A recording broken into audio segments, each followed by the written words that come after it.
Yeah, I'm doing good today. Thank you so much, Amra साहिबा। जी, madam इंशा साहिबा, आप कैसी हैं? आप ठीक हैं? खैरियत से हैं?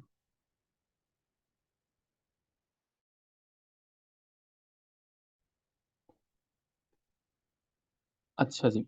अब हम लोग जो है समझने की कोशिश करते हैं, और हम अपनी स्टडीज में आगे बढ़ रहे थे, और हम डिस्कस करने की कोशिश कर रहे थे, कुछ थ्योरीज को कंप्लीट करने की कोशिश कर रहे थे।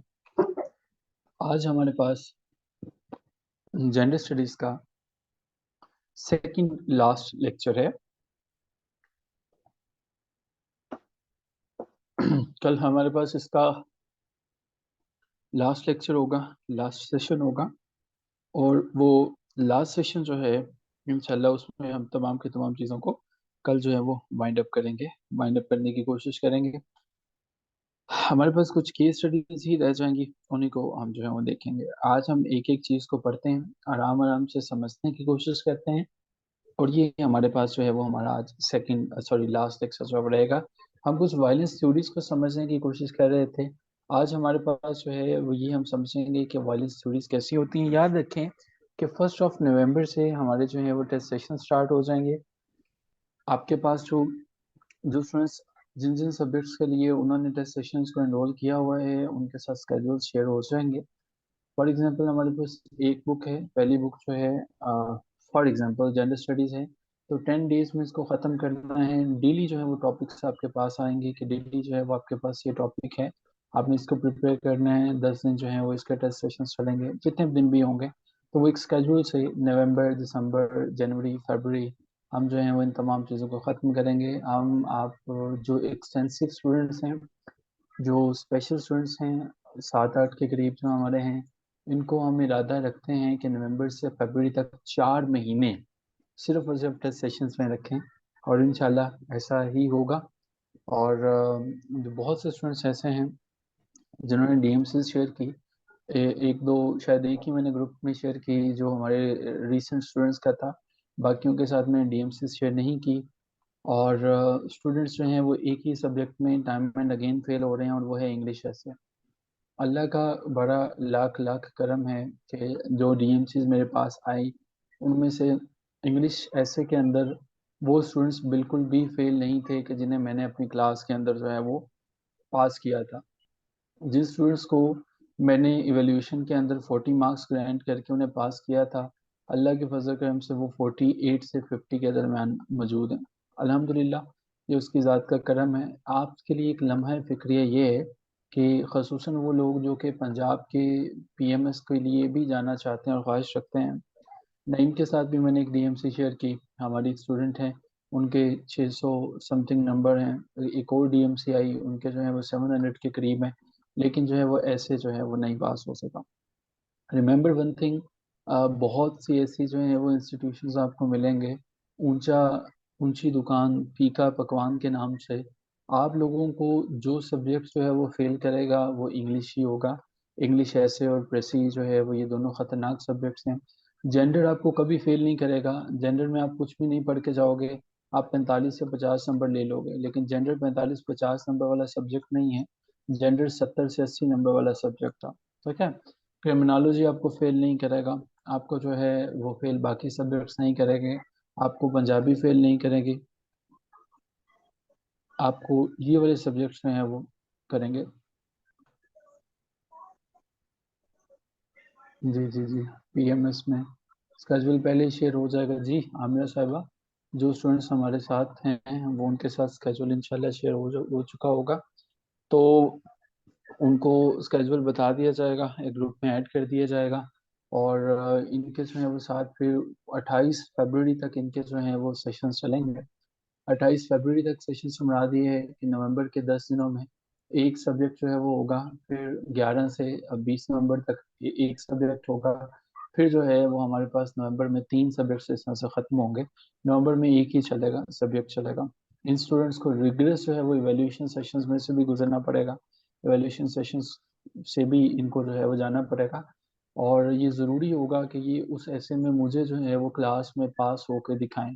अगर ये मेरे पास जो हैं वो ऐसे में पास हो जाते हैं, तो मैं अल्लाह के हजूर बड़ी आजिज़ी से ये क्लेम करने के लिए तैयार हूँ कि जो 40% मार्क्स जो है वो ले लेते हैं, they can easily pass the actual paper. जो मेरे पास जो है वो, मुझे 40 मार्क्स जो हैं वो मेरे ऐसे में से ले लिए, वो 47 48 ईज़िली जो है वो एक्चुअल पेपर में भी ले जाएंगे। लेकिन जो यहाँ पे ना ले सके, तो obviously the situation is very very dangerous in actual paper. हमारे एक दोस्त हैं, उनके बेटे जो हैं आज मेरे साथ जो हैं वो डीएम से जब अपडेट हो गई कोई 1 बजे के करीब करीब, लोगों को बाद में पता चला, लेकिन हमने थोड़ा इंसाइडर से, पीपीएससी में जो उनके काफ़ी अरसे से हैं तो कुछ इंसाइडर्स हैं, पता चल जाता है डिटेल्स का, उनकी DMCs mobile, he was there in an institution, और उसने मुझे बताया कि उनको ऐसे के पेपर में 47 48 नंबर उनके मेंटोर ने दे के पास किया हुआ है। तो जो भी हैं, हमारे लाहौर में फेलो हैं, हम सभी तकरीबन एक दूसरे को जानते हैं। तो आई वॉज थिंकिंग कि अगर यही पेपर मैं चेक कर रहा होता, तो मैं ये 47 को जो है वो एक से, और ये भी जो है वो एक से कन्वर्ट कर देता, because I was unable to find out the punctuation, I was unable to find out the expressions and all the things like that. जब मैं अपनी क्लासेस में, इवैल्यूएशंस में लाल पीला पेपर करता हूँ तो उसका फ़ायदा हो जाता है। ऐसा नहीं है कि मैं किसी को जानबूझ के करता हूँ, लेकिन मैं कोशिश करता हूँ कि क्या मैं पीएमएस के पेपर जो है वो जब चेक कर रहा होता हूँ, तो ऐसा मुमकिन है कि मैं इस पेपर को पास कर सकता हूँ। बाज़ औक़ात शायद हमें अपने प्रोफेशन के साथ बहुत बहुत बहुत बहुत मुखलिस होना पड़ता है। अ, हम लोग किसी भी इंस्टीट्यूशन को फ़ी पे करके उनकी सर्विसेज तो ले सकते हैं, लेकिन सिंसियरिटी नहीं खरीद सकते हैं कहीं से भी। सिंसियरिटी के साथ जो है वो, हमें बहुत कम लोग ऐसे हैं जो अपनी ड्यूटीज़ को ड्यूटी समझते हैं। अनफॉर्चुनेटली पाकिस्तान में लोग कम ज़रूर हैं, लेकिन कुछ ना कुछ कहीं न कहीं मिल जाते हैं, जो इस चीज़ को फ़ील करते हैं, अपनी रिस्पॉन्सिबिलिटी लेते हैं और आगे चलते हैं।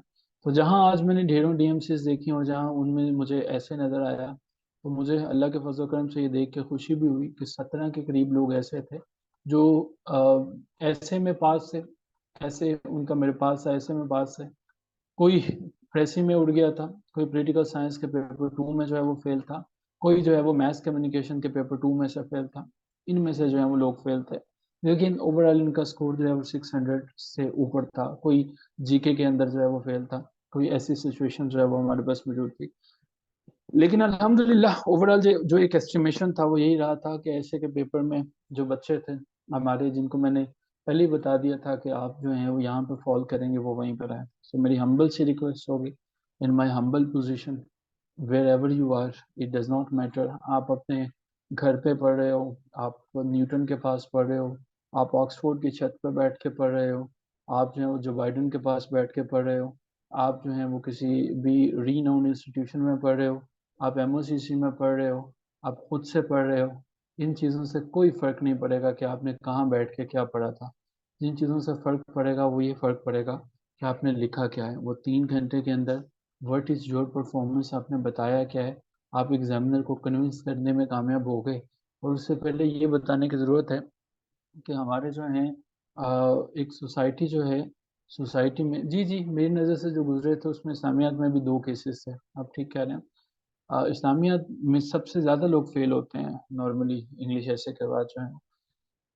हमारे पास जो है वो लोग क्या करते हैं, मेरे अपने कुछ फेलोज़ हैं, मैं उन्हें जानता हूँ, they are providing online coaching as well, और वो अपने स्टूडेंट्स को एक ख़ास वक़्त के बाद ऐसे में पास करना शुरू कर देते हैं, और उसकी वजह ये होती है कि कहीं ऐसा ना हो कि स्टूडेंट फ़ील करें कि मैंने तो कुछ इम्प्रूव ही नहीं किया। तो मेरे नज़दीक ये प्रैक्टिस इंतहाई गलत है। मैं जब तक वो स्टूडेंट इस काबिल नहीं होगा, वो चाहे जितना मर्ज़ी माइंड करे इस चीज़ को, जब तक वो पास होने के काबिल नहीं होगा, मैं किसी को झूठी तसल्ली नहीं दे सकता। मैं होम्योपैथिक मेडिसिन्स पे किसी को नहीं रख सकता कि उसको आर्ज़ी तौर पर जो है वो स्टीरॉइड दे के उसको मैं ठीक कर दूँ और वो फाइनल सर्जरी से मैं ना गुज़ारूँ। मैं उसे सर्जरी से ही गुज़ारता हूँ, और यही मेरा जो है वो एक मिशन होता है कि लोगों को पता चल सके how to write correct English, how to express themselves, अपने एक्सप्रेशन पे कैसे काम करें। Luckily the thing is that जो लोग वाबस्ता हैं उनके एक्सप्रेशन में बहुत सी चीज़ें जो हैं वो बेहतर हुई हैं। मज़ीद चीज़ें इम्प्रूव हो रही हैं और होती चले जाएँगी। और इंशाल्लाह जो इंग्लिश ऐसे जिनका मेरे पास है, जो इंग्लिश ऐसे की क्लासेस को अटेंड भी कर रहे हैं और प्रैक्टिस भी कर रहे हैं, और जो पीसेस ऑफ सजेशंस जो हैं वो मैं रिक्वेस्ट कर रहा हूँ वो उन्हें मान रहे हैं, तो they need to note down my words, they are not going to fail English as इंशाल्लाह। इनफैक्ट जो-जो सब्जेक्ट उनका मेरे पास है, जो-जो मैं रिक्वेस्ट कर रहा हूँ, जो-जो नोट्स मैं उन्हें बता रहा हूँ, वो उनको उसी तरह से मनोन अमल कर लें। या आपका CSS it's not a difficult game, ये कोई मुश्किल काम नहीं है। यकीन करें आपके मैट्रिक के इम्तहानात की तरह ही है, मैट्रिक और इंटर के इम्तहान की तरह है, उसी तरह से लेंथी है, थोड़ी सी अटेंशन ज़्यादा मांगता है कि सिर्फ सिलेबस जो है वो ज़्यादा है। जुनेद एहसन साहब ने एक बड़ी अच्छी बात जो है वो अपडेट की हुई थी, मैंने आज ही फेसबुक पे देख रहा था कि आपको जो है वो 8 घंटे जो है मुसलसल या 6 घंटे मुसलसल पढ़ने की जरूरत है। आपको जरूरत नहीं है कि 18-18 घंटे बैठ के पढ़ो, लेकिन ऑब्वियसली 6 से 8 घंटे आप जो है वो कंसिस्टेंसी के साथ पढ़ते हो तो फिर बात बनती है। तो जी ये DMCs अपडेट होने पे मेरा मुख्तसर सा एक 10 मिनट का एनालिसिस था, जो मैं चाहूँगा कि आप सब अपने पल्ले बांध लीजिए। 2 सब्जेक्ट्स को हिट लिस्ट पे रख लीजिए। आप इंग्लिश ऐसे को ता मर्गे दम तक जो है वो ना छोड़िएगा। इंग्लिश ऐसे के ऊपर जितनी हो सके प्रैक्टिस करें। और इंग्लिश ऐसे में लकीली और अनलकीली, फॉर्चुनेटली या अनफॉर्चुनेटली आप मेरे पास हैं। फॉर्चुनेटली इसलिए कि मैं आपको इंग्लिश ऐसे में फेल नहीं होने दूंगा, और अनफॉर्चुनेटली ये है कि मुझे पास करना भी आसान काम नहीं है। तो मेरे पास भी आप तब तक पास नहीं होंगे जब तक आप एक्चुअल में ऐसे लिख नहीं पाते हो, जब तक मैं आपको उस मैार पे लेके नहीं आता कि जी ये पिक्चर है, यहाँ पे आपको आना पड़ेगा। और जब आप वहाँ पे आ जाओगे, मैं आपको आपका एक्सप्रेशन की गलतियाँ बताऊंगा, पंचुएशन की गलतियाँ बताऊंगा। मैं आपको बताऊंगा कि आपका जो है वो यहाँ से क्यों स्टेटमेंट्स वीक हैं। मैं आपको बताऊंगा कि क्यों नॉन इम्प्रेसिव है, यहाँ पे फ्लो वीक था, यहाँ पे कोहेरेंस वीक थी। इस चीज़ ने जो है वो हमें अंडरस्टैंड नहीं किया, और फिर जो है वो मैं आपको इस काबिल बना दूंगा कि आप कर लेंगे। तो अगर तो आप इन चीज़ों को मानते चले जाएंगे, the results will be in your favour. अगर आप चाहें तो मुझे इग्नोर कर सकते हैं, और फिर जो है वो ये चीज़ें आप अपने तौर पर देख सकते हैं। तो दुख हुआ आज उन चीज़ों को, उन लोगों को देख के। हमारे पास कुछ ऐसे स्टूडेंट्स भी थे जिनके जिनको बड़ी वाजिया जो है वो इंस्ट्रक्शंस दी थी कि आपने ये वाले काम करने हैं। एक स्टूडेंट जो है वो 12 नंबरों से AC नहीं बन सकी एग्जाम में, तो बाकी सब में पास है, आपके साथ भी उसका रिजल्ट शेयर किया। एक स्टूडेंट 7 नंबरों से जो है वो ऐसे में ड्रॉप हो गया। एक स्टूडेंट 4 नंबरों से ऐसे में ड्रॉप हो गया। एक स्टूडेंट जो है वो जो लोएस्ट मार्जिन था वो हमारे पास आई थिंक 3 का था, कि 3 नंबर जो है वो उसका 37 थे, 36 थे, इनसे पास हुआ। खैर 34 से ऑनवर्ड्स तो बड़ी 34 से 37 तक की DMC तो बहुत ज़्यादा आप भी देखेंगे ये नज़रों से गुजरी हैं। और इसमें ग्रेस मार्क्स कोई नहीं देता। तो ये वो लोग थे कि जिनसे मैंने रिक्वेस्ट की थी। ये 37 वाले लोग जो हैं वो मेरे पास 27 पे थे और 24 तक थे। इन्हें मैंने बताया था कि इन चीज़ों पे काम करें, उन्होंने नहीं काम किया। और आज they are worried and they are thinking कि काश हम उस वक्त पे डिसीजन ले सकते हैं। So it is not a sort of marketing, मुझे आपसे किसी किस्म के एडमिशन्स की रिक्वेस्ट नहीं करनी है। It is not a sort of advertisement, क्योंकि मैं ना तो कोई ऐसा मदारीगर है जो अपनी फक्की या मंजन बेच रहा होता है। मैं जैसे आपको एहसास दिलाना चाहता हूँ, एक चीज़ मैं आपको बताना चाहता हूँ, एंड इट इज़ कि इस इम्तहान को एक ही दफ़ा आपने लेना है, पूरी की पूरी जान मार के ले लें। Mood off communication is not important. बहुत से स्टूडेंट्स ऐसे हैं, बहुत से स्टूडेंट ऐसे हैं। हमारे एक प्रोफेसर साहब हैं, अब उन्होंने मुझसे रिक्वेस्ट की कि सर ये हमारा बेटा है, तो इनको अगर आप जो है वो कुछ टाइम दे सकें। तो मैंने अपोलोजाइज कर दिया कि it's not possible for me to manage some time on physical basis. जब मेरे पास ऑनलाइन क्लासेस में अगर वो आ सके तो दैट्स फाइन, अदरवाइज हम नहीं कर सकेंगे। द थिंग इज दैट कि I am still unable to understand कि हम लोगों को सिर्फ ये समझना है कि हमें ये क्रॉस करना है, एक ही दफ़ा इस इम्तहान को देना है और एक ही दफ़ा गुजरना है। न जाने लोग क्यों अपने आप को तैयार करते हैं कि ये तो मेरी पहली अटेम्प्ट है, ये मैं टेस्ट बेसिस पे करूंगा, ये मैं इसके बाद मैं फिर दूसरी अटेम्प्ट लूंगा, मैं फिर उसको दूंगा, मैं फिर दूंगा, मैं फिर दूंगा। भाई एक ही दफ़ा अटेम्प्ट लो, लेकिन इंसानों वाली अटेम्प्ट लो। एक ही दफ़ा अटेम्प्ट लो। जब किसी डॉक्टर ने आपको बता दिया कि ये मेडिसिन नहीं यूज़ करो या ये मेडिसिन यूज़ करो, तुम्हें अफाका होगा। लेकिन हम लोग क्या करते हैं, डॉक्टर ने मना किया कि चीनी नहीं खाओ, डायबिटीज़ होगी। हम बाहर जाते हैं, चीनी के 2-3 फक्के मारते हैं, खाते हैं, फिर उसके बाद कहते हैं डॉक्टर को कौन सा पता चलता है। आप 1000 दफ़ा जो है वो खुद से लिखते चला जाएं। आप जब तक नहीं चेक करवाओगे, आपको कैसे पता चलेगा कि वे यू आर स्टैंडिंग। ठीक है, हमारा एजुकेशन सिस्टम इतना अच्छा नहीं है कि वो आपकी अच्छी इंग्लिश बना सके। तो उसके साथ साथ ये बाकी सब्जेक्ट्स हैं, वो इन्हें भी देखने की जरूरत है। खैर जी, coming back to the topic, commentary थोड़ी लंबी हो गई, हम देखते हैं जेंडर स्टडी को। और आज हमारा सेकंड लास्ट टॉपिक है understanding the cycle of violence theory. हम थ्योरीज को समझ रहे थे जी, please. Exploring how domestic violence unfolds. The cycle of violence theory gained popularity in the United States as an attempt to explain how domestic violence unfolds. According to this theory, Men often suppressed their frustration and anger because they had been taught not to express their feelings. This suppression led to a build-up of tension until it exploded, resulting in violent outbursts. After these violent episodes, a honeymoon period followed, during which the abusive partner became apologetic and r- remorseful.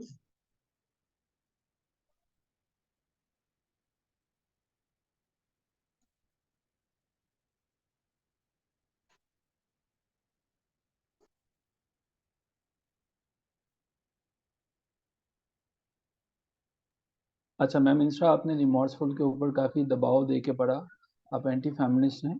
आपने, मुझे लगता है आप नहीं feel कर रहे थे कि रिमोर्सफुल होना चाहिए उसको, अपोलोजेटिक होना चाहिए। आप चाहते हैं कि उसको वैसे ही जो है वो सख्ती वाला होना चाहिए।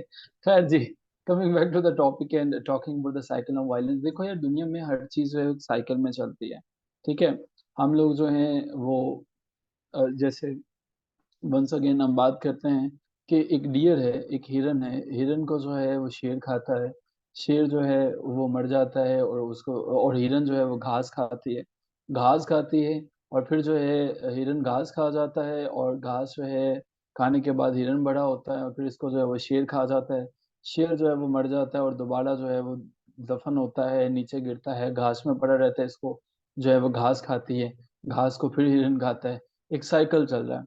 एक साइकिल हमारे पास है, cycle of violence. Cycle of violence जो है दर हकीकत यूनाइटेड स्टेट्स में जो है वो इसकी बुनियाद पड़ती है। हमारे यहाँ तो ऐसी थ्योरीज के बारे में सोचना भी गुनाह है। तो जी, इसका मतलब ये है कि भाई किस तरह से डोमेस्टिक वायलेंस जो है वो अनफोल्ड होता है। इसका मतलब ये है कि जब आप जो है वो किसी को सप्रेस कर रहे होते हो, किसी को सप्रेस कर रहे होते हो, उनकी फ्रस्ट्रेशन को जो है वो सप्रेस कर रहे होते हो, उनके एंगर को सप्रेस कर रहे होते हो, आप उनको अपनी फीलिंग्स जो हैं वो उसका इजहार नहीं करना देते। इंसान है ना, बंदा है, तो बंदा जो है वो कभी कभी रोने को भी उसका दिल कर रहा होता है हालात वाकयात से। तो लोग कह रहे होते हैं तुम मर्द होके रो रहे हो, मर्द रोया नहीं करता है। ठीक है, लड़के रोया नहीं करता है। तो उनको ये सिखाया जाता है कि भाई तुमने अपने फीलिंग्स को एक्सप्रेस नहीं करना।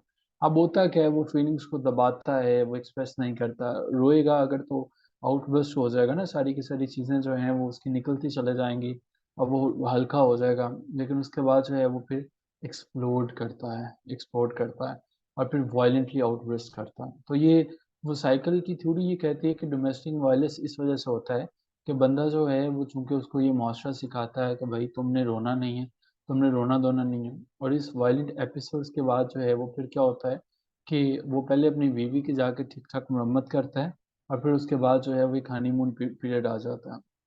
कहा जाता है कि शादी के बाद जो है वो ज़्यादातर माफ़ियाँ जो हैं वो फिर बंद कमरा में मांगी जाती हैं। तो फिर वो माफ़ी मांगता है, तो जिसका मतलब ये है कि वो कहता है कि अब मुझे माफ़ कर दें, मुझसे गलती हो गई। यानी कि अपनी अम्मा के सामने जो है वो बदतमीजी कर लेगा, और अंदर जाके जो है वो माफ़ी मांग लेगा। आगे जी, challenges to the cycle of violence theory. अब इसमें भी जो है वो कुछ चैलेंजेस हैं। कुछ लोगों को लगता है कि नहीं ये एक बुलशिट है, ऐसा कुछ भी नहीं है। लेकिन चलिए आइए इसको समझने की कोशिश करते हैं कि ये वायलेंस थ्योरी होती क्या है। जी please. However, this theory did not align with the experiences of many abused women. For some women, there was never a honeymoon period, and for others, the violence seemed unpredictable and random rather than following a gradual build-up of tension. Additionally, the theory failed to explain why these explosions of rage were mainly directed at intimate partners. One significant criticism of the cycle of violence theory is that it portrayed the pattern as static, when in reality, domestic violence situations can be dynamic and change over time. The theory also did not adequately address the intentionality behind the abuse or the fact that the so called honeymoon phase might not truly reflect reconciliation for many women. Instead, for some, it was a process of reconstructing the relationship within the context of a history of violence and coercion, after often within limited viable alternatives to the abusive relationships. अब इसको challenge आ जाता है, लोग कहते हैं कि यार ये क्या बकवास है, ये कैसी थ्योरी तुम लोगों ने दे दी है। कुछ खवातीन तो ऐसी होती हैं कि जिनको ये जो है वो हनीमून पीरियड उनको कभी भी नहीं देखने को मिलता। उनके बंदे तो कभी आके उनसे माफ़ी नहीं मांगते हैं, जबकि कुछ ऐसी हैं कि उनके ऊपर वायलेंस तो होता है, लेकिन ऐसा नहीं है कि वो वायलेंस जो है वो किसी साइकिल की सूरत में चलता है। ठीक है। इसका मतलब ये है कि कुछ लोगों के ऊपर तो वायलेंस मुसलसल होता रहता है, कुछ के ऊपर नहीं होता। तो हमेशा ये कहना कि जी हमेशा ऐसा ही होगा कि बंदे आएंगे माफी मांगेंगे हालात ठीक हो जाएंगे, ऐसा तो नहीं होता है। तो वो ये कहते हैं कि जनाब आपने जो चीज़ दिखाई है ना, आपने ये कहा है कि हर जगह ऐसा ही होता है, डोमेस्टिक वायलेंस होता है, लोगों के ऊपर दबाया जाता है, तो ये सिचुएशन जो है वो टाइम के साथ तब्दील होती है। ये थ्योरी जो है वो इसने ये भी नहीं बताया कि वो जो वायलेंस था वो बंदा करता क्यों है। ठीक है, इस थ्योरी ने तो ये भी नहीं बताया कि उसकी इंटेंशंस क्या है। ठीक है, अगर नईम साहब जो हैं वो घर जाते हैं और घर जाकर जो है वो भाभी की पिटाई करना शुरू कर देते हैं, तो उनकी इंटेंशंस क्या है, वो क्यों जो है वो, इसने सिर्फ एक ही चीज जो है वो बताई है कि जनाब हम लोगों ने जो है वो इंटेंशंस उसकी जो है वो आप मेंशन करने में नाकाम रह गए। इसका मतलब एक और भी हमारे पास निकलता है और वो ये है, किधर चला गया है हमारे पास, ये आ गया है यहाँ पे, नाराज हो गया, वायलेंस की हमने बात की है, फोन साइज बढ़ाने के चक्करों में कहाँ चला गया है, हमारे पास यहाँ पे आ गया है जी। अच्छा जी, हमारे पास जो है वो ये भी पता चलता है कि ये जो रिलेशनशिप है ये हिस्ट्री के साथ है इसका, वायलेंस का। और अचानक से हम ये नहीं कह सकते कि एक बंदा था उसने ऐसा देखा और जो है वो हमें उसने जाके घर जो है वो अपोलोजाइज करना शुरू कर दिया, वहां पर वायलेंस हुआ। So it is not the case.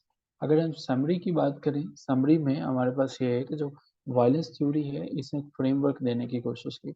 इसने ये बताया कि डोमेस्टिक वायलेंस को समझने की कोशिश करें। तो इसने एक सिंपल सी बात कर दी कि जी जब नईम साहब हैं दफ्तर में हैं काम करते हैं, बॉस इनको आके कहते हैं नईम साहब ये काम आपने क्यों नहीं किया। अब नईम साहब बॉस को तो नहीं कह सकते चलो दफा हो जाओ मैंने नहीं करना। अब नईम साहब जो है वो घर आते हैं, घर आती जो है वो बेगम साहिबा ने एक लंबी फहरिस्त जो है वो निकाली हुई है चीज़ों की, और नईम साहब को आते ही थमा देते हैं। ऊपर से बॉस दोबारा से कॉल कर देते हैं कि नईम आपको मैंने काम कहा था आप वो भी नहीं किया और आप आज जल्दी चले गए। नईम साहब जो है वो गुस्से से लाल पीले होकर जो है, बेगम साहिबा दोबारा पूछती हैं कि आप लिस्ट में कोई चीज़ देखें कोई रह तो नहीं गई।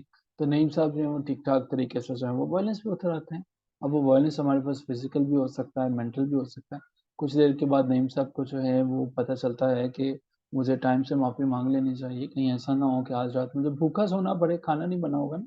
तो फिर नईम साहब अपॉलोजीज करते हैं, अपॉलोजी करने के बाद जो है, अब ये जो है वो ये थ्योरी कहती है कि इस तरह से चीज़ें ठीक हो जाती हैं। बट ये थ्योरी कहती है कि ये जो तुम लोगों ने साइकिल चलाया हुआ है ये साइकिल लाजमी तो नहीं है कि हर दफ़ा यही साइकिल चलेगा। मुमकिन है कि किसी दफ़ा जो है वो ऐसा हो कि नईम साहब के जो है वो बॉस उन्हें कहें कि जी आपने ये काम नहीं किया, तो नईम साहब जो है वो बॉस की गर्दन उतार दें। ऐसा भी तो मुमकिन है। और नईम साहब जैसे ही घर आए, बेगम साहिबा जो है वो लंबी फहरिस्त उन्हें देने की कोशिश करें और नईम साहब इनकी भी फहरिस्त को इज्जत और एहतराम से ले लें।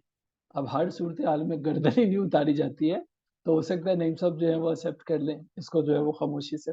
So this is the cycle basically. अब हमारे पास ये है जी साइकिल थ्योरी जो है, बेगम साहिबा की गर्दन तो नहीं उतारी जा सकती ना नईम साहब, बॉस की तो खैर है, बॉस तो चलता है। जी जी, बॉस की पिटाई जो है वो नहीं होती है। तो नईम साहब जो है वो फिर उन्होंने बेगम साहिबा की हमेशा से ऐसा किया। तो जी जी, अच्छा जी, नेक्स्ट हमारे पास understanding the family relationship conflict model. अब हमारे पास एक दूसरा जो है वो मॉडल आ जाता है और वो हमारे पास क्या है, फैमिली रिलेशनशिप कॉन्फ्लिक्ट मॉडल जो है। तो इसको भी पढ़ने की कोशिश करते हैं और देखते हैं कि क्या है हमारे पास जो है वो, हमें एक तो समझ में आ गया, अब दूसरे को समझते हैं, द साइकिल ऑफ वायलेंस। जी please. Exploring mutual contributions to intimate partner violence, the cycle of violence theory was sometimes paired with the family relationship conflict model, which suggested that both men and women in intimate relationships contributed to violence. According to this model, either the relationship involved mutual violence or the woman provoked her husband with arguments that led to a violent response from him.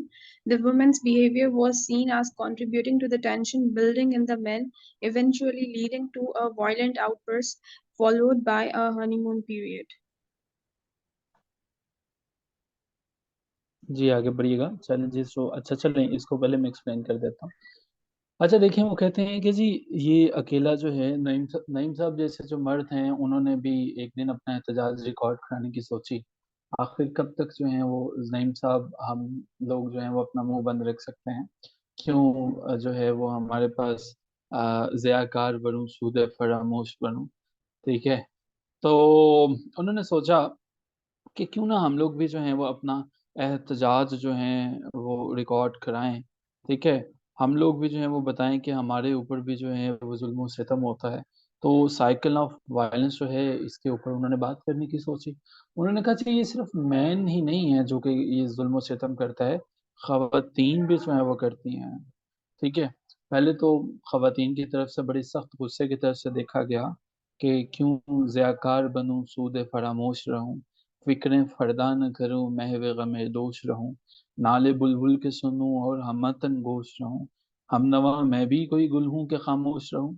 सो हमारे पास जो है, अब इकबाल ने जैसे शिकवा में लिखा था तो मेल ने भी अपने जो है वो प्रॉब्लम बताने शुरू कर दिए। उन्होंने कहा जी खवातीन भी जो है वो पूरी का पूरा कंट्रीब्यूट करती हैं।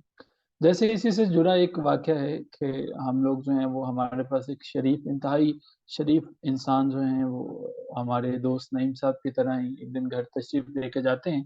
तो रोज़ाना की लड़ाई से ये तंग आ चुके हैं। इन्होंने सोचा कि बस आज बेगम साहिबा जो भी कहें तो मैं उनका माइंड नहीं करूँगा, क्योंकि बेगम साहिबा वैसे भी उम्र में 3-4 साल बड़ी हैं और इस्लाम में ये लिखा हुआ है कि बड़ों की बात का गुस्सा नहीं करता है। लेकिन फिर भी इन्होंने आज फैसला कर लिया है कि आज गुस्से का जवाब गुस्से से नहीं, मोहब्बत से दिया जाएगा।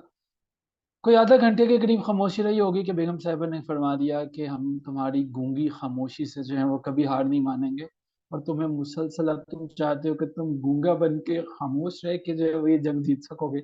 ऐसा नहीं होगा। हम तब तक तुमसे लड़ते रहेंगे, बताते रहेंगे जब तक तुम बात नहीं करते। तो साइकिल ऑफ वायलेंस तो चलता रहा। ये थ्योरी हमारे पास जो है जी जी नईम साहब, लेकिन ये हकाइक से पर्दा उठाना पड़ेगा नईम साहब, ये थ्योरीज आज समझानी पड़ेंगे।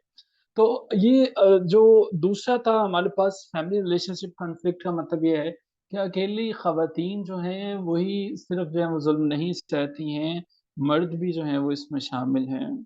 शिकवा अल्लाह से है, खाक में बदहन है मुझको। तो अब की दफ़ा मर्द भी जो हैं वो बोलते हैं, किस्सा दर्द सुनाते हैं कि मजबूर हैं हम, साज़ खामोश हैं, फरियाद से मामूर हैं हम, नाला आता है अगर लब पे तो माज़ूर हैं हम, ए खुदाए शिकवाए अरबाबे वफ़ा भी सुन ले, खुगरे हमसे थोड़ा सा गिला भी सुन ले। सो मेल ने भी गिला करना जो है वो अब की दफ़ा शुरू कर दिया। तो इसका मतलब ये था कि इनका रवैया भी जो है वो ठीक-ठाक वॉयलेंस की तरफ जो है वो लेके जाता है।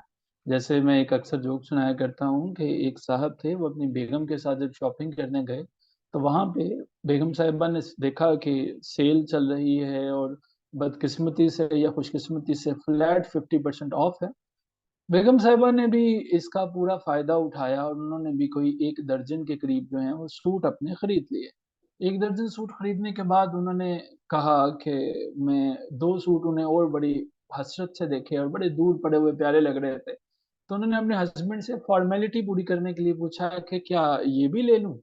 तो हस्बैंड नईम साहब जैसे थे, उन्होंने फरमाया कि नागिन ले ले। तो बेगम साहिबा ने गुस्से से कहा, आपने क्या कहा मुझे? उन्होंने कहा, मैंने कहा है ना गिन, गिनने की ज़रूरत नहीं है, ये भी ले लो। ना गिनने की कोई ज़रूरत नहीं है, ये भी ले लें। तो इस तरह से भी मेल जो हैं वो झगड़ों से बचते आते हैं और बचते रहेंगे। सो ये जो टेंशन थी, इसकी ज़िम्मेदारी जो है वो दोनों तरफ है। ये हमारे पास जो है वो फैमिली रिलेशनशिप कॉन्फ्लिक्ट मॉडल है। लेकिन आइए देखते हैं कि इसके ऊपर जो है वो चैलेंजेस क्या थे, इसके ऊपर एतराज़ात क्या उठे थे। जी please, however the theories based on which However, theories based on mutual violence do not add for the different ways that men and women use violence in intimate relationships. They often overlook the power dynamics and differences in physical strength that can lead to more severe harm when men and violent toward women.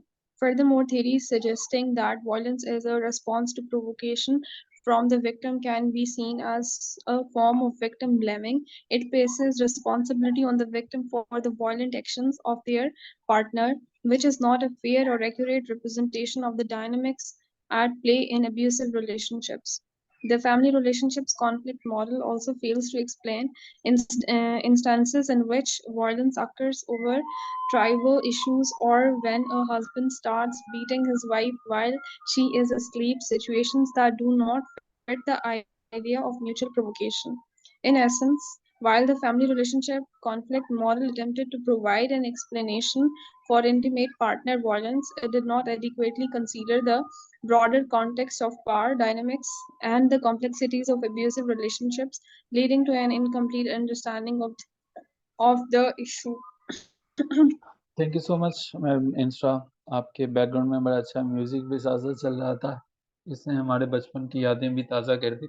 Coming back to the topic, हमारे पास ये theories जो दूसरी है वो है family relationship conflicts में। ये इसका मतलब ये था कि इसमें ये कहा गया कि देखें जी, ये जो है मुनासिब बात नहीं है ये बात कहना कि मेल और फीमेल जो हैं वो दोनों के दोनों ही झगड़े में इन्वॉल्व हैं। आपने तो इस सारी की सारी बात को बयान करके जो मेल के पास ताकत है मुआशरे में उसको तो इग्नोर ही कर दिया। अब ऐसा तो नहीं होता कि हर जगह खवातीन जो हैं वो झगड़े में इन्वॉल्व हों। अब हमारे पास ज़्यादातर सिचुएशंस तो ये होती हैं कि जो मेल होते हैं वो हमारे पास ज़्यादा वायलेंट होते हैं खवातीन की तरफ। सो ये हमारी जो थ्योरीज हैं ये हमें बताती हैं कि ये एक रिस्पॉन्स था कि जो प्रोवोकेशन है विक्टिम से जो है वो मिलती है, विक्टिम को ब्लेम करने वाली जो प्रोवोकेशन है ये हमें समझ में आती है कि मेल और फीमेल को ये कहना कि दोनों बराबरी की बुनियाद पे एक दूसरे के खिलाफ जुल्म और सितम करते हैं ये गलत है। ठीक है। तो एक जगह जो है हमने ये भी देखा कि ये भी एक्सप्लेन करने में नाकाम हो जाता है कि अगर एक ऐसा सिनेरियो है जिसमें छोटे छोटे ट्रिवियल इश्यूज हैं वो बड़े बड़े झगड़ों का सबब बनते हैं, उसमें क्या करना। मिसाल के तौर पर किसी जगह पे कोई वाइफ है और वो सो रही है, हस्बैंड जो है वो गुस्से में आता है और आके उसकी पिटाई करना शुरू कर देता है, तो अब इसमें क्या सिचुएशन। तो हमारे पास फैमिली रिलेशनशिप कॉन्फ्लिक्ट मॉडल एक ऐसा मॉडल था जो हमें एक्सप्लेनेशन प्रोवाइड करने की कोशिश करता है कि मियाँ बीवी के जो झगड़े होते हैं जनाब, असल में वो झगड़ा दोनों तरफ से होता है। लेकिन इसके ऊपर एतराज़ ये आ जाता है कि भाईजान दोनों तरफ से कैसे झगड़ा होता है, और आपने ये बात मान लीजिए कि 100 में से 2 लोगों के साथ ऐसा होता हो, अब पूरी की पूरी दुनिया पे ये बात तो नहीं लग सकते। तो ये हमारे पास थी, जो हमारे पास था फैमिली रिलेशनशिप कॉन्फ्लिक्ट थ्योरी। अब हमारे पास नेक्स्ट आ जाता है पावर कंट्रोल व्हील थ्योरी। अब ये समझने की कोशिश करते हैं पावर कंट्रोल व्हील थ्योरी क्या है। जी madam Mishra, it's okay, no worries, आप पढ़िए इसे। Recognising the intent behind abusive behaviour. The power and control wheel theory emerged as a response to the shortcomings of earlier theories and aimed to address the issue of domestic violence by focusing on the batterer's intent to gain control over their partner's actions, thoughts, and feelings. This theory was developed through discussions with both battered women and batterers conducted by the Domestic Abuse Intervention Project in Duluth, Duluth Minnesota, Minnesota. ये America के अंदर है, Minnesota Minnesota. ना उनकी state का एक शहर है, वहां पे ड्यूलिट के अंदर जो हुआ था। जी प्लीज।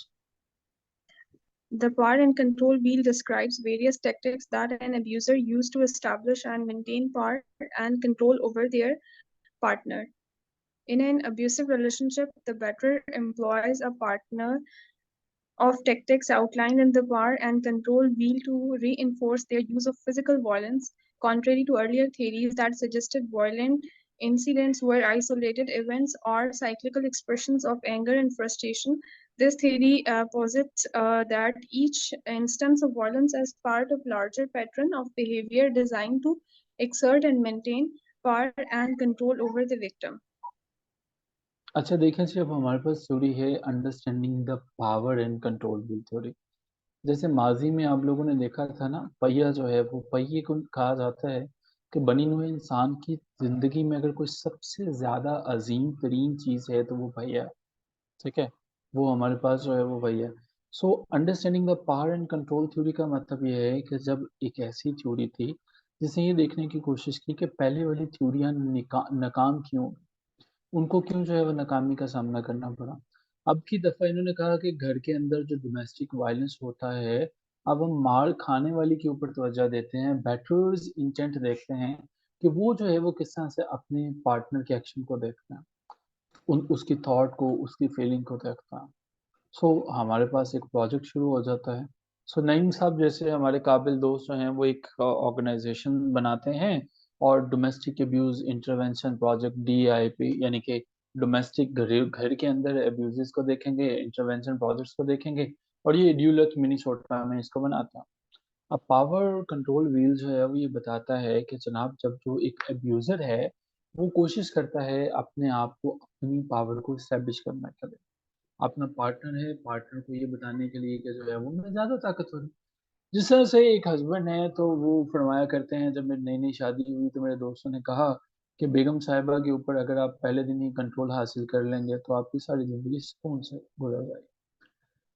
उन्होंने जनाब जाके जो है वो देखा कि बेगम साहिबा से उन्होंने दूसरे दिन ही रिक्वेस्ट की, गुजारिश की, बल्कि अहकामात दिए। उन्होंने कहा कि जाके जो है वो मेरे लिए एक अदद रोटी बनाई जाए, मैं रोटी खाऊंगा, ब्रेड जो है वो बना दी जाए।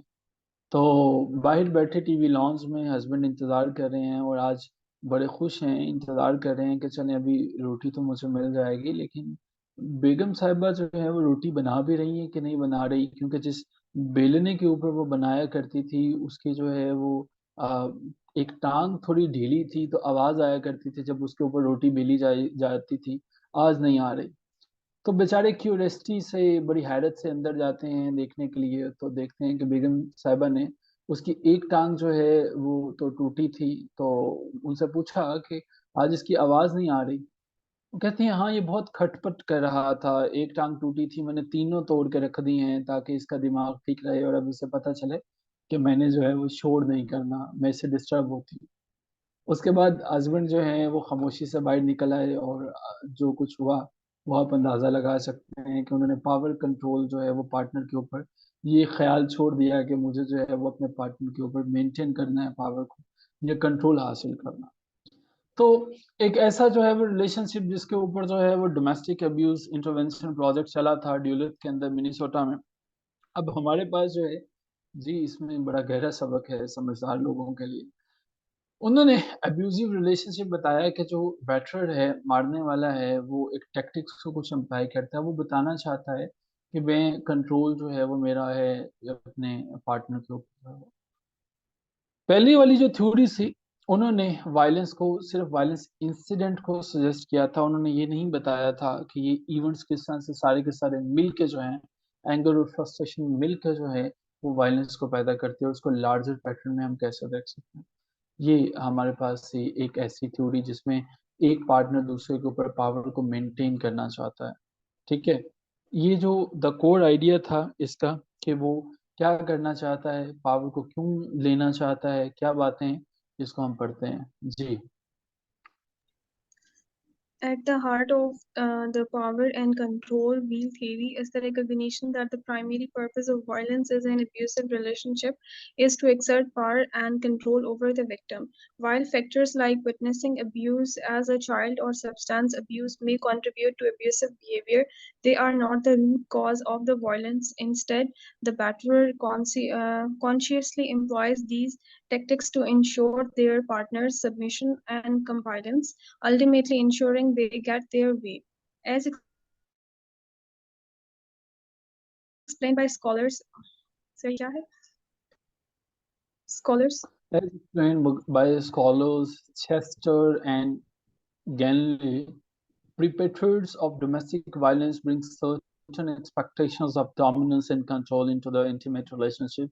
It is these attitudes and beliefs rather than the victim's behavior that determine whether or not someone becomes domestically violent.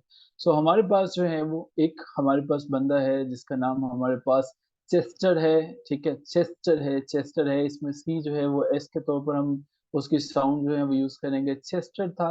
और हमारे पास नेक्स्ट जो है वो गैनली है।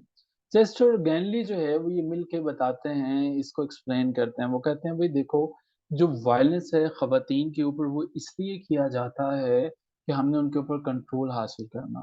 ठीक है, ये इसका नुकसान अगर आप कहें ना कि बच्चे जो हैं वो देखते हैं मार पड़ते हुए तो उनका भी अब्यूजिव बिहेवियर होता है, तो ये उतना ज्यादा वायलेंस की वजह नहीं बनता कि बच्चों ने देखा अपनी वालिदा को मार खाते हुए या अपनी बहन को मार खाते हुए उसके हस्बैंड से, तो उन्होंने सोचा कि मैं भी बड़ा होकर जो है वो किसी को मारूंगा। नहीं, it is an absurd theory. उन्होंने कहा कि जो बेटर है, मारने वाला है, वो जानबूझ के ये सारी की सारी चीजें लगाता है ताकि खातून जो है वो सबमिशन की तरफ जाए और कंप्लायंस की तरफ जाए, खवातीन जो है वो कंप्लायंसेस की तरफ से हो जाए। यही बात जो है वो चेस्टर गैनले ने की थी। उन्होंने कहा था कि ये लोग जो डोमेस्टिक वायलेंस करते हैं उनकी कुछ एक्सपेक्टेशंस होते हैं। जो लोग शराबी होते हैं, जो लोग ड्रिंकर्स होते हैं, जो लोग आम हालात से मुख्तलिफ होते हैं, उनकी कुछ ना कुछ एक्सपेक्टेशंस होती हैं। वो ये चाहते हैं कि भाई हमारा जो है वो हैंड, वो अपर हैंड रहना चाहिए। उसका मतलब ये होता है कि जो विक्टिम का बिहेवियर है उससे जो है वो मैं क्या करूंगा कि मैं उससे थोड़ा सा, वो मेरे मर्जी के मुताबिक सब, वो डोमेस्टिकली वायलेंट बनता है। और डोमेस्टिकली वायलेंट जब बनता है तो वो इसलिए बनता है कि जनाब मुझे जो है वो इसको कुछ बताना है, कुछ सिखाना है। वायलेंट बनेंगे तो चीजें ठीक हो जाएंगी। अब इसके लिए वो क्या करता है, वो धमकियां देता है। आप लोगों ने देखा होगा, जिन्होंने वायलेंस देखा होगा, कि वो उसे धमकी देगा, पाकिस्तान में तलाक की धमकी दे देते हैं, फिर मैं तुम्हें छोड़ के चला जाऊंगा। ठीक है। तो इसीलिए तो हमारे साउथ ईस्ट एशिया में गाने भी हैं, जो मुझे छोड़ के तुम जाओगे बड़ा पछताओगे, बड़ा पछताओगे। What is the reason behind this song? It is not just a song. देखो ये जो तहजीब व तमद्दन है ना, आप पीएमएस की उर्दू में भी पढ़ते हो, पंजाबी में भी देखोगे, ये जो सॉन्ग्स होते हैं, ये सॉन्ग्स क्या नोवेयर से आ जाते हैं? ये कहाँ से आ जाते हैं? ये किसी अजीबो गरीब दुनिया से आ जाते हैं? इंसान है क्या? हम इमोशंस हैं, जज्बात का जो है वो एक मजमूआ इंसान है। If I have something in my heart, जो मेरे जज्बात जो दबे हुए हैं वो प्रेस हैं अभी मेरे अंदर, लेकिन जब मैं उन्हें एक्सप्रेस करता हूँ, if I am happy, I will go for a funny song, I will go for something कि मैं ह्यूमरस देखूंगा, मैं वो बताऊंगा। ये अदब ही तो जिंदगी है। अगर उसने कहा जो मुझे छोड़कर तुम जाओगे बड़ा पछताओगे, इट मीन्स कि वो थ्रेटन कर रहा है, वो अपने जज्बात के बारे में बता रहा है कि नहीं जाओ, मुझे जो है वो, ठीक है।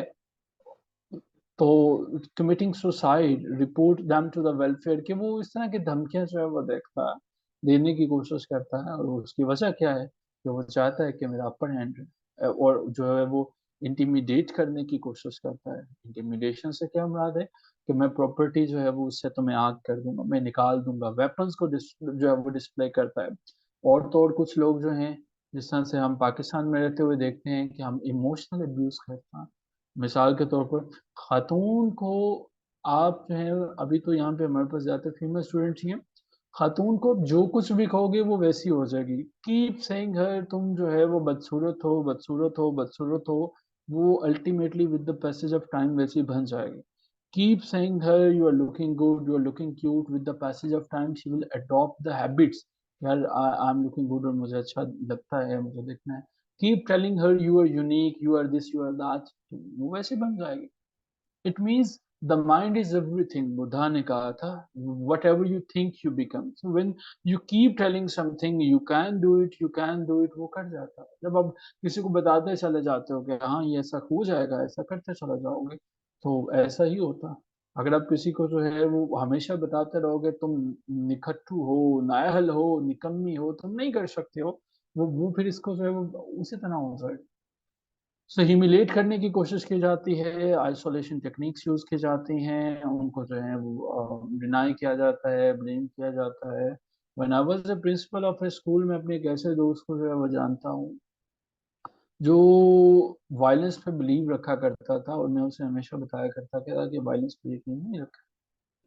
सो ही प्रोबब्ली यूज्ड टू से कि नहीं सर, यही जो है वो बेहतरीन फिलोसफी है। इनफैक्ट वो मुझे कहा करता था कि आप मुझसे जो है वो कांटेक्ट कीजिएगा, आफ्टर योर मैरिज में आपको बड़े अच्छे अच्छे नुस्खे बताऊंगा। अच्छा जी, नेक्स्ट हमारे पास जो है वो यूजिंग मेल प्रिविलेजेस। जो पेट्रियार्कल सोसाइटी है उसमें मेल को जो है वो प्रायोरिटीज दी जाती है, उनको जो है वो इकोनॉमिक एब्यूजेस को वो यूज करते हैं। इकोनॉमिक एब्यूजेस थे वो जो है वो खवातीन उनको पैसे जो है वो देना बंद कर देते हैं, जिसकी वजह से वो मुतासर होती है। सो ये होता है कंट्रोल जो है वो व्हील थ्योरी सारी के साथ जो है। अब हमारे पास जो है वो ये कुछ थ्योरीज हैं, और ये सारी की सारी थ्योरीज हमने जो है वो देखने की कोशिश की है। अब हमारे पास आ जाती है जी exploring different theories of domestic violence. अब डोमेस्टिक वायलेंस की जब हम बात करते हैं, घर में जो है वो किस किस तरह से जो है वो वायलेंस होता है, अब इसमें जो है वो सबसे पहले हमारे पास आ जाती है पैट्रियार्कल थ्योरी। पैट्रियार्कल थ्योरी ये कहती है कि जनाब हमेशा वो मुआशरा जहाँ पे मर्द जो है वो हाकिम होगा, मर्द करता धरता होगा, पावर उसके पास होगी, उसका खवातीन के ऊपर कंट्रोल होगा, वहाँ पे वायलेंस होगा। वो ये कहते हैं कि खवातीन जो हैं वो उनको जहाँ पे आप सेकंड क्लास सिटीजन समझने की कोशिश करेंगे, आप जो है वो खवातीन की वो ऑटोमेटिकली ब्रेन वॉशिंग करते रहेंगे कि सब की सब पावर जो है वो हमारे पास। खवातीन को वो बताएंगे, रियलाइज करवाएंगे कि ये तो खातून है, इससे जो है वो ये काम नहीं हो पाएगा, तुम खुद करो। ये खातून है, इनको क्या करना है, इसको घर ही रहने दो। ठीक है, जैसा कि हमारे पास बिडरमैन ने कहा था, बिडरमैन ने एक स्केल दिया था कोरिजन का। बिटरमैन का स्केल ऑफ कोरिजन क्या था? इसमें 5 स्टेप्स बनाए हुए थे कि किस तरह से एक इंसान जो है वो दूसरे के ऊपर ओमनीपोटेंस। ओमनीपोटेंस क्या होता है? कि मान लीजिए कि मैं जो है वो ओमनी कहते हैं हर जगह, पोटेंस होते हैं कि ताकत हासिल कर लेना, कि जो है वो जहाँ पे भी कहीं पे है उसके माइंड में एक ही बात आ रही है, और वो जो है वो मर्द आ रहा होगा, उसका बाप आ रहा होगा, उसका भाई आ रहा होगा, और शादी के बाद उसका हस्बैंड आ रहा होगा, और फिर उसके बच्चे आ रहे होंगे। सो ओमनीपोटेंस उनकी प्रेजेंस होगी, हर वक्त वो उन्हीं के बारे में सोच रही होगी, कोई भी डिसीजन उसे लेना है उसे इन सब से जो है वो कंसल्ट करना पड़ेगा, रिकमेंड करना पड़ेगा। सी इज नॉट इंडिपेंडेंट। ठीक है।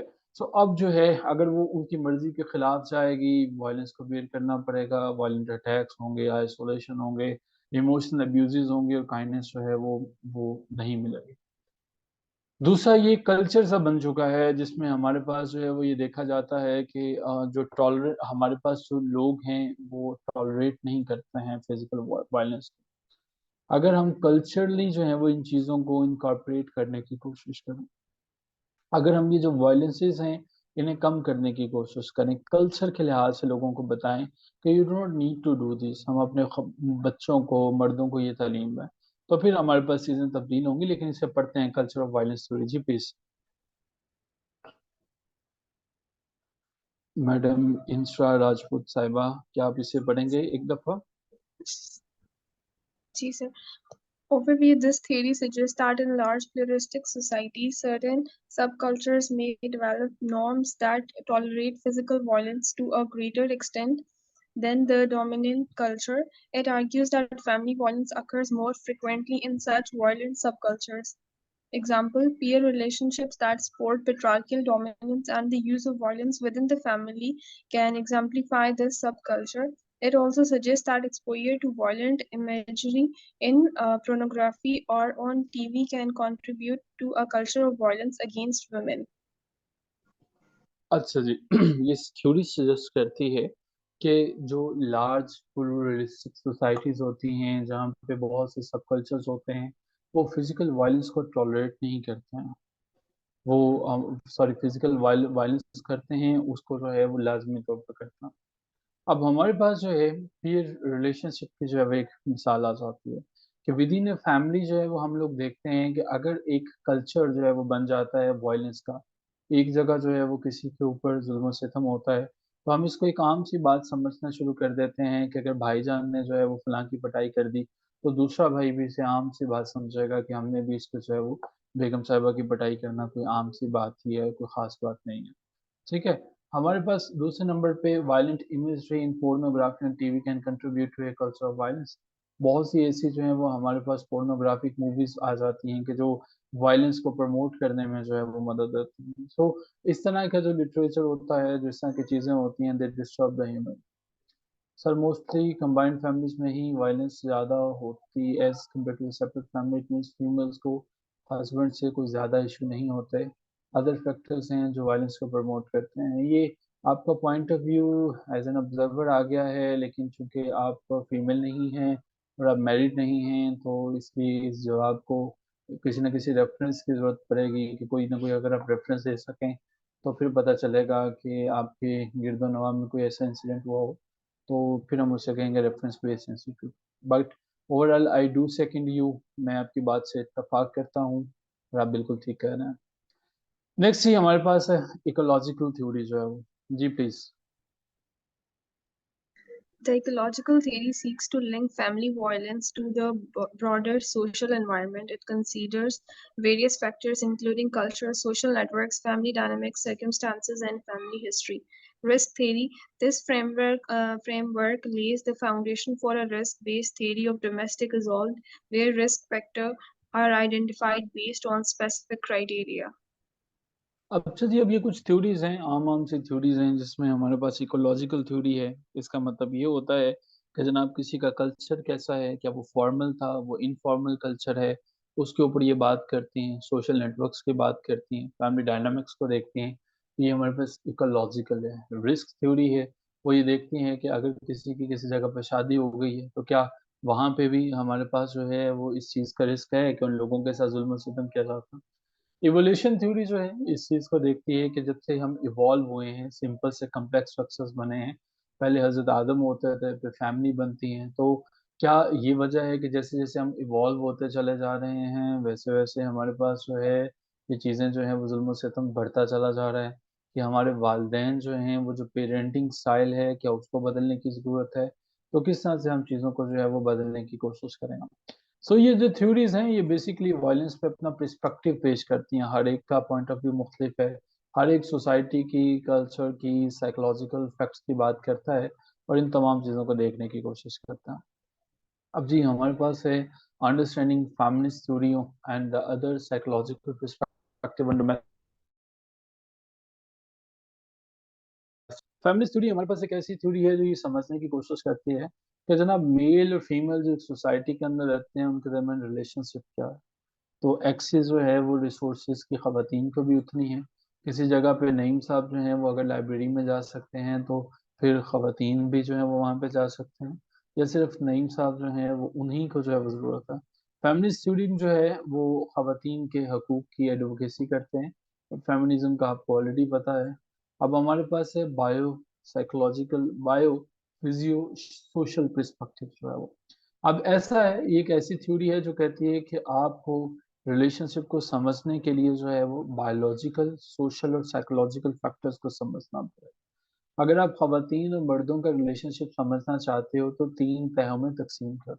बायोलॉजिकली मुख्तलिफ हैं, सोशली जो हैं वो एक माहौल में रहते हैं, लेकिन साइकोलॉजिकली मुख्तलिफ हैं।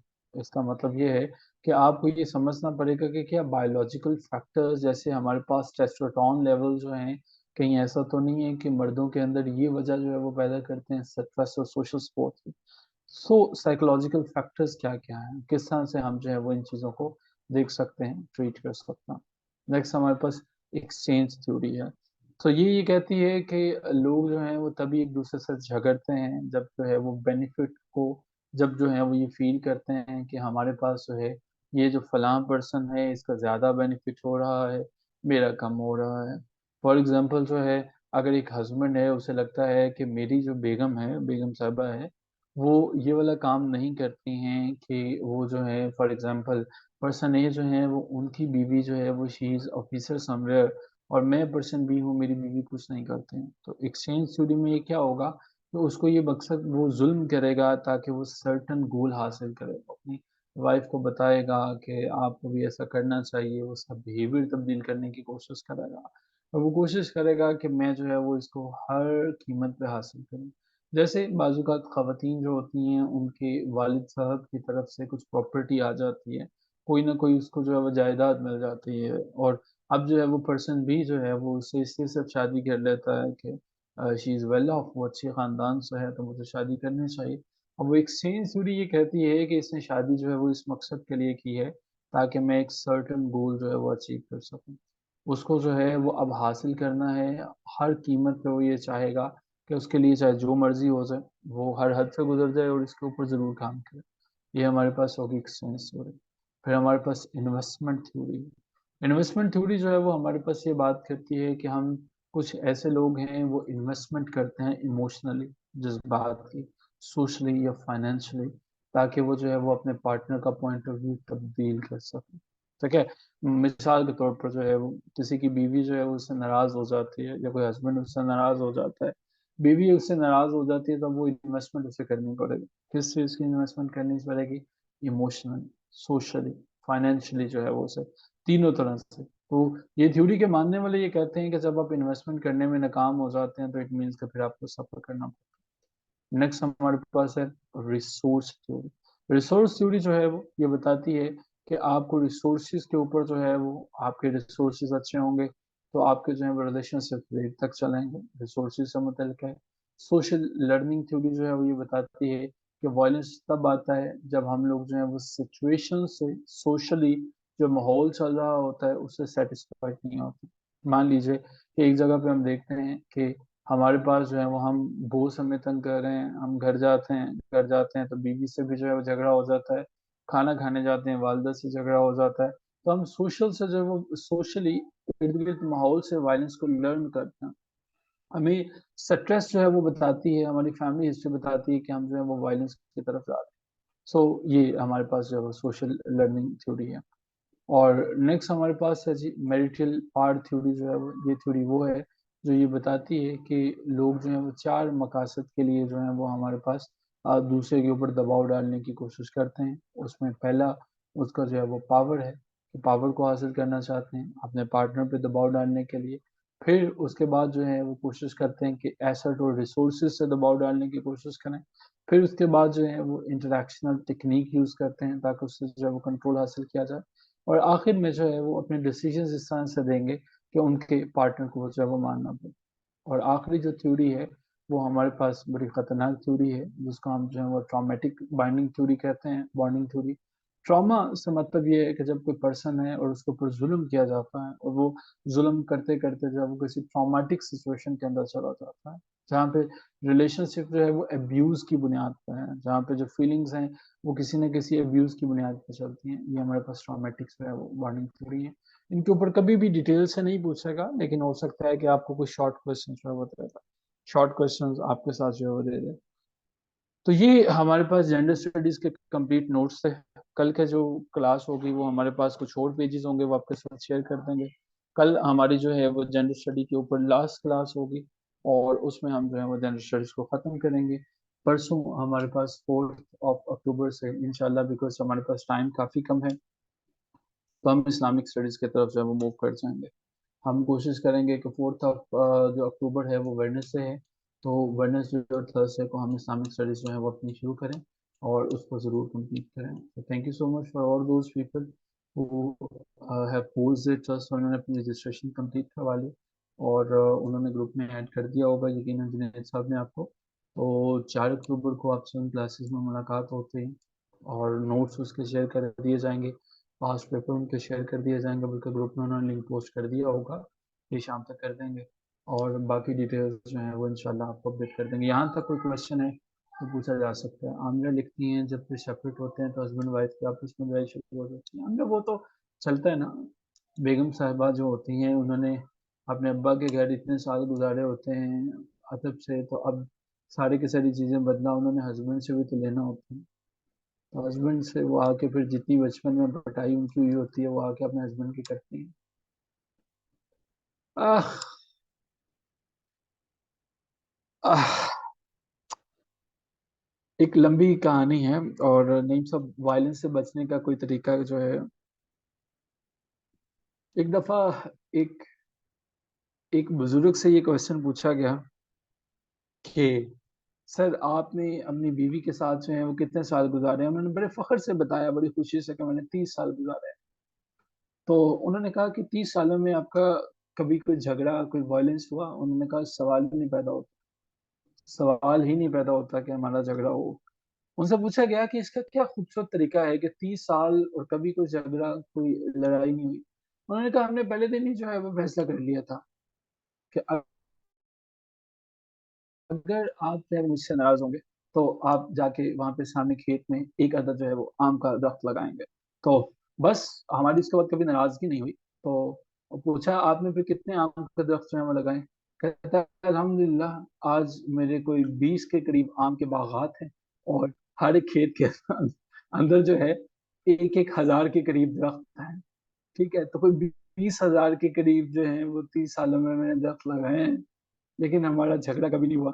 और अब जो है वो मैं उन मैंगोज को एक्सपोर्ट करता हूँ और बिजनेस करता हूँ, और जैसे ही झगड़ा होने का खदशा होता है या नाराजगी होती है तो मैं दोबारा चला जाता हूँ और दोबारा जो है वो जाके एक नया पौधा लेके आता हूँ और उसको लगा देता हूँ, ठीक है?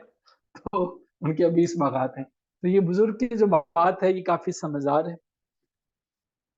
लीजिए thank you so much everyone जी। आप सबसे फिर मुलाकात होती है आपकी अगली क्लास में। Till then take care of yourself. खुदा हाफ़िज़।